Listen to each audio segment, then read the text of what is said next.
Good afternoon, members of the media. Thank you for taking the time to join us today. With me, we have Chief Inspector Arthur Glassford, and he's going to talk about the most recent murder that took place in the early hours of this morning on Rambling Lane. Chief Inspector? Good afternoon, everyone. At 2:59 a.m. today, the peace and tranquility of the early morning hours was disturbed as police received several 911 calls reporting gunshots in the area of Rambling Lane, Pembroke. Upon arrival, they came upon a male lying on the ground outside of his residence. Police commenced CPR and other life-saving measures, and he was subsequently taken to the hospital, where at 3:33 a.m. he was certified. Death was certified. We can now confirm the identity of the deceased as 33-year-old Paul Johnson of Pembroke. And the Bermuda Police Service extends our sincere condolences to the family and friends of the deceased. An investigation has commenced into Mr. Johnson's death and is being headed up by Senior Investigating Officer, Detective Sergeant Jason Smith. He and his team are interested in speaking with anyone who has information on this murder. The circumstances are still emerging, but it appears that a lone gunman lie in wait outside Mr. Johnson's residence. And as he was about to enter, the suspect opened fire and shot the victim several times before leaving the area. It is too early in the investigation to identify whether or not this is a gang-related incident, but the Bermuda Police Service is following all lines of inquiry. Police are interested in identifying the last movements of Mr. Paul Johnson. Anyone who has knowledge of his movements between 9 p.m. Sunday, December 9th, and 3 a.m. Monday, December 10th, is asked to contact police. Anyone with any information, no matter how insignificant it may seem to you, is asked to contact Detective Sergeant Jason Smith at 717-0864 or on email at jsmith2@bps.bm. Or they can call the Confidential Crime Stoppers Hotline at 800-8477. Let's bring justice to the family of Paul Johnson and work together to find the persons responsible for this crime. As a result of our dedicated officers' swift and detailed response to this incident, I can confirm that a 21-year-old Pembroke man has been arrested in connection with the murder of Paul Johnson. Thank you, sir. At this time, we're going to ask any members of the media who have any questions to please say the name of the media represent, and you can put it to the Chief Inspector. Chief Inspector, TNN News, Trevor Lindsay. Sir, did you have any intelligence of a possible this type of activity happening at all? Trevor, as always, if we do receive any information about incidents such as this, we put whatever resources are necessary in place to stop or prevent.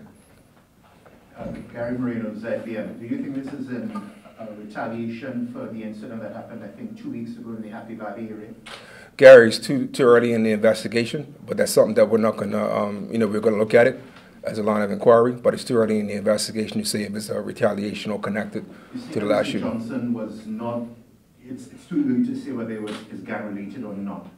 Could you confirm or deny that Mr. Johnson was released from prison sometime in the summer, I think, having served a prison term for housebreaking, and was also wearing an electronic monitoring device?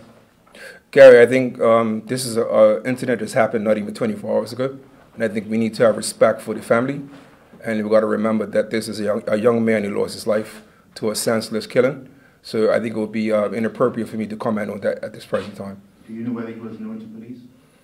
Gary, again, I don't want to take the focus of what we're here for today. We're here today to try to find answers to a young man who lost his life, and a family is now without, without a son.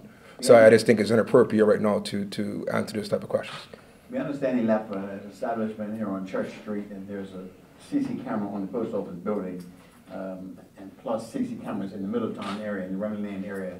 Has police retrieved any of this footage? Yes, as always, whenever we do have incidents that we investigate, any incident, we do look at every possible line of inquiry, and CCTV is one of them. And I'm glad you did mention that, because we are very interested in speaking to the driver of a gray car that we have information to believe that the victim was traveling in last night at the establishment on Church Street. So we are appealing at this time to the persons who could have been with the victim last night, particularly in a gray car, to come forward to police. Is the police community initiative working? Because there had been a lull in this type situation, then it seems to have flared back up. I think we've had, what, 2 murders now, a couple shooting incidents, one at a family home where there were elderly people present. Is this community outreach program that the police has proving effective at all? Yes, Gary. I mean, we can't hide the fact that gang tensions are presently high, but it's a lot of work that we do in the background that the public may not be aware of, where we act on information and intelligence received, and we have put in place plans and operations which have prevented more shootings happening. We're not disputing that the fact that you might be working hard in the background, but is this initiative working? Because we're seeing more flare-ups of this type of activity in recent times. Yes, I believe it is working, but at the end of the day, also it's twofold. We need the help of the community. We do our part based on the information we have and put plans in place, but also we have to rely on the community, members of the public, to come forward to give us any information, no matter how insignificant it may be, to come forward and speak to us. Would you say the public is being cooperative? Yes, to a certain extent, but we still believe there are people out there who are reluctant to come forward, and we're really appealing to those ones who haven't not yet come forward to come forward to us. Can you confirm or deny the individual that was arrested, the 21-year-old, did he have an ankle bracelet? And he's the same individual that was arrested 2 weeks ago on the other firearm incident. Trevor, again, I think it would be inappropriate to comment on that. So we're looking at all lines of inquiry. It's just too inappropriate for me to comment on that. Any other questions? There are reports that Mr. Johnson was shot 7 times. Are you confirm this?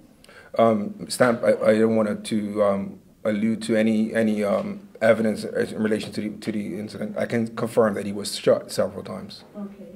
Next question. Is this community one of concern for the police? Bermuda Lane is a known hotspot among many in the Santa area. It's not, it's no secret that it is a gang-known area. So as any other hotspot, we treat it with, any matters that come to our attention that we need to suppress gang activity, and we put plans in place. There was an exercise in Fenton's Lane this afternoon. Was that directly related to last night's shooting? And was the person who was taken into custody, were they arrested during this exercise? So the incident happened last night in close proximity to Fenton's Lane, so we would encompass that into the whole house-to-house inquiries, trying to identify witnesses or any other evidence or lines of inquiry that can assist. So this afternoon, the police activity you saw it would be in connection with the incident. Was the suspect arrested during that exercise? No. This afternoon, we did inquiries in the area. When was the suspect arrested? The suspect was arrested minutes before noon, and it was not in the area. It was another. Where he was arrested? In Pembroke Parish. Is he a known gang member? Yes, he is a known gang member. Members of the public, we do a quick recap. A 33-year-old man, Mr. Paul Johnson, has been confirmed dead by the Bermuda Police Service. We're asking for anyone who may have any information, no matter how insignificant it may seem to you, to make contact with Jason. That's Jason Smith. That's J Smith 2, the number 2, at bps.bm. Or you can call the Confidential and Crime Stoppers hotline. That is 800-8477. Any information that you can give, we think will be of asset to the investigation. And finally, a 21-year-old man has been arrested in connection with this matter. Again, thank you very much, and we look forward to the community's help in putting the person who did this heinous crime, putting them before the courts. Thank you.